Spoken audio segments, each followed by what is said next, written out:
पश्चिम बंगाल के मुर्शिदाबाद में वक्फ कानून के खिलाफ जो आंदोलन था उसकी हिंसा से हजारों लोग प्रभावित हुए। इस पर भाजपा के नेता क्या कहते हैं, जानिए।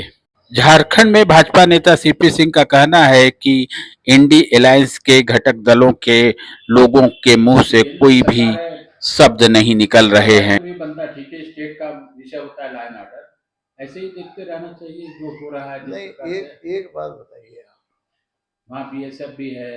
अभी तक यदि कांग्रेस की सरकार होती केंद्र में तो बंगाल में राष्ट्रपति शासन लागू हो जाता। इसलिए नहीं लागू होता कि मुर्शिदाबाद में वहाँ के कट्टरपंथी मुसलमानों ने हमला किया हिंदुओं पर, कत्ल किया हिंदुओं का, बलात्कार किया हिंदुओं का। इसलिए नहीं करती, वो इसलिए करती राजनीतिक दृष्टि से करती, कब का कर दी होती। तो मेरा ये कहना है कि भारतीय जनता पार्टी एक लोकतांत्रिक पार्टी है, लोकतंत्र में विश्वास करती है। और आज तक 11 साल में आपने देखा होगा कि किसी भी राज्य में धारा 356 या 355 का प्रयोग नहीं किया है। यही तो अंतर है। ये संविधान का कॉपी हाथ में जो दिखाते रहते हैं ना, इनको तो पता भी नहीं है कि राहुल गांधी को कितने पेज है। लोकसभा में पूछ दिया था कि राहुल जी को बता दीजिए कि इसमें कितने पेज है, वो भी नहीं बता सके थे। तो ये अब संविधान लेके घूमते हैं। एक कहावत है ना, संदर्भ दे रहा हूँ, अभी मत कह दीजिएगा आप लोग के ऐसा कहा। कहावत है, चोर मचाए शोर। एक कांग्रेसी लोग वही कहावत को चरितार्थ करने का काम कर रहे हैं। इन्होंने आज तक संविधान की ऐसी तैसी जो कही है, पंडित नेहरू से लेके श्रीमती इंदिरा गांधी से लेकर के राजीव गांधी से लेकर नरसिम्हा राव से लेकर और मनमोहन सिंह तक, आज तक किसी ने नहीं किया, अब करेगा भी नहीं। ये तो कांग्रेसियों का दोहरा चरित्र है जो इस तरह की बातें करते हैं। आपको लगता है कि मुर्शिदाबाद में जो स्थिति है वो उस राज्य में राष्ट्रपति शासन लगाने योग्य है? देखिए, बिल्कुल है, सिर्फ इस संदर्भ में नहीं मैं कह रहा हूँ। ये भाई आज ही हिंसा हुई ऐसी बात नहीं है। पहले भी चुनाव में, पंचायतों के चुनाव में हिंसा हुई है और बहुत लोग भाग करके झारखंड आए थे, मुझे पता है। उसके बाद विधानसभा, इस बार भी भाग का विधानसभा चुनाव में वही स्थिति थी। तो वहाँ हिंसा ही, हर चुनाव में हिंसा, और मुर्शिदाबाद में वक्फ कानून के विरोध में हिंसा, ये सारी चीजें हैं राष्ट्रपति शासन लगाने के लिए पर्याप्त है और सब लोग मांग कर रहे हैं। आपने कहा केंद्र क्या कर रहा है? अरे भाई, जब जानते हैं कि लॉ एंड ऑर्डर राज्य का विषय होता है, डायरेक्ट वहाँ से मिलिट्री और सीआरपीएफ और बीएसएफ और सीमा सुरक्षा बल को यहाँ नहीं भेज सकती है।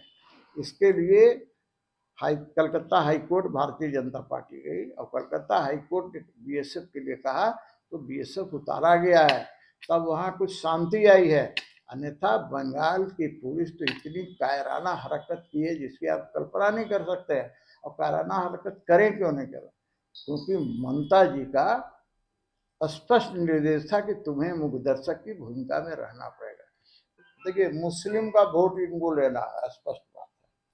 मुस्लिम का वोट लेने के लिए किसी भी स्तर तक ये विपक्षी दल वाले गिर सकते हैं, उन्हें अपने माँ और बाप कह सकते हैं। करा ना औरंगजेब को इन लोग, भाई औरंगजेब के से संबंध रखता है ये लोग, यही लोग विपक्षी वाला लोग, कांग्रेस समेत टीएमसी। अरे विपक्ष में तमाम लोग, इंडी अलायंस के तमाम लोग, ये लोगों को औरंगजेब में अपना पूर्वज नजर आता है। पूर्वज नजर नहीं, ये उसको महानता नजर आती है। समस्या यहाँ है, हिंदू चूंकि एक मुस्त वोटर नहीं है, मुस्लिम एक मुस्त वोटर है, इसलिए होड़ लगी रहती है कि हम कौन कितना ज्यादा उसको हम ये कर सके, उसको खुश रख सके। मामला यहाँ है, देश इसीलिए रसातल में जा रहा है। कहना है कि किसी भी हद तक ये लोग जा सकते हैं। किसी भी सीमा तक जा सकते, किसी भी हद तक जा सकते हैं इंडिया अलायंस के लोग। इंडिया अलायंस के लोग। इसीलिए आपने देखा होगा कि भाई ममता बनर्जी का समर्थन कौन कर रहा है? सपा वाले कर रहे हैं भाई। गजब स्थिति है।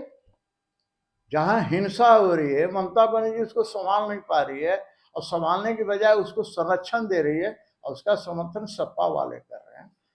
इसे क्या आपको समझ में आता है? राहुल गांधी तो अमेरिका में घूम रहे हैं। और राहुल गांधी नहीं आएंगे नहीं, हाँ प्रियंका गांधी नहीं आएंगी ना, प्रियंका गांधी नहीं आएंगी।